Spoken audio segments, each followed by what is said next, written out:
हमारे राम भक्तों के लिए कहें। धन्यवाद।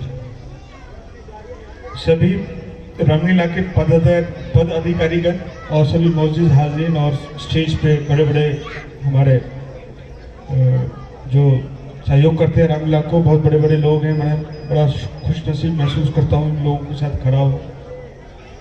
और सभी का बहुत बहुत धन्यवाद कि हमें आपने यहाँ बुलाया।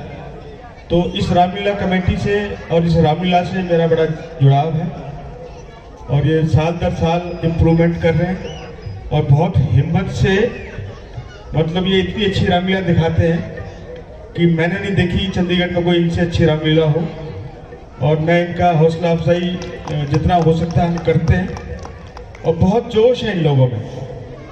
मतलब मैंने नहीं देखा कि सब कुछ छोड़ छाड़ के आप 15-20 दिन इसी काम पे लग जाते हैं, घर बार छोड़ के। अभी भी रात को इनके कुछ लोग वहाँ रावण खड़ा कर रहे हैं, तो बड़ी बात है। और इसके अलावा मैं बताना चाहता हूँ कि हम भारतवर्ष में बहुत लकी हैं, बहुत खुशकिस्मत हैं कि हमें फ्री में इतना हर साल ज्ञान फ्री में मिलता है। वरना आप देखो जिस तरह से व्यवसायीकरण ज्ञान का हो रहा है, पैसे लेके ज्ञान देते हैं। किसी बाबा को बुलाओ, बहुत पैसे लेते हैं, वो जो ज्ञान देते हैं यहाँ फ्री मिलता है। ये रामलीला का आयोजन हर साल होना चाहिए।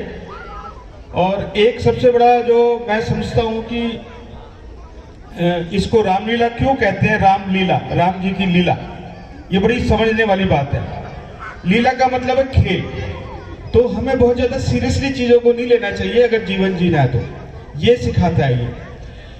देखिए, हम किसी तरह से भी रामलीला को इंटरप्रेट करते हैं, वो अपना अपना भाव है हर आदमी का। परंतु एक वृत्तांत आता है जिसमें भगवान राम रामेश्वर में भगवान शिव की पूजा करते हैं। जब वो ये जो पुल बनाना होता है सेतु सागर पर, उससे पहले वो एक स्थापना करते हैं शिवलिंग की। तो वहां पूछते हैं भाई इस यज्ञ में सबसे बड़ा पंडित को बुलाया जाए जो इसको यज्ञ को पूर्ण करे। तो वो बोले कौन आएगा सबसे बड़ा? तो सबसे बड़ा पंडित रावण था। सबसे बड़ा पंडित रावण था और रावण को लाया गया और वो उन्होंने इस यज्ञ को पूर्ण किया। अब देखिए, सीता हरण हो चुका था और रावण को फिर उन्होंने बुलाया। तो उनकी लीला ऐसी थी, उन्होंने कभी नहीं कहा कि भाई तू गेट आउट हो जाओ। ये एक लीला है, उसको लीला की तरह ही समझो। उन्होंने कभी नहीं कहा कि रावण को जलाओ। लेकिन हम अपने हिसाब से कट्टरपन दिखाते हैं। रावण इतना, जैसे बताया लाला जी ने, इतना ज्ञानी, इतना प्रतापी और ज्योतिषाचार्य। आज भी रावण संहिता अगर पढ़ोगे इतना ज्ञान है उसमें।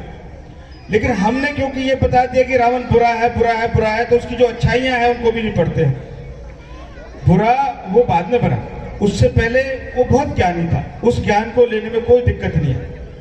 और हालांकि ये अपनी अपनी भावना है कि हम एक को बुरा कह देते हैं, एक को अच्छा कह देते हैं। परंतु जो ज्ञान है उसको हम ना छोड़ें। जो उसमें ज्ञान है, रावण संहिता में ज्ञान है। रावण इतना बड़ा ज्योतिषी, आप सोचिए, वो उड़ सकता था, वो कुछ भी कर सकता था, बस अभिमान हो गया उसको। और दूसरी चीज ये है जो सीखने को मिलती है, आपका जितना मर्जी साम्राज्य इतना बड़ा हो, जितने मर्जी पावरफुल हो, अगर घर में एक गद्दार है तो वो खत्म हो जाएगी बात। तो थैंक यू वेरी मच और आप सबका दोबारा से बहुत बहुत धन्यवाद। बहुत बहुत धन्यवाद।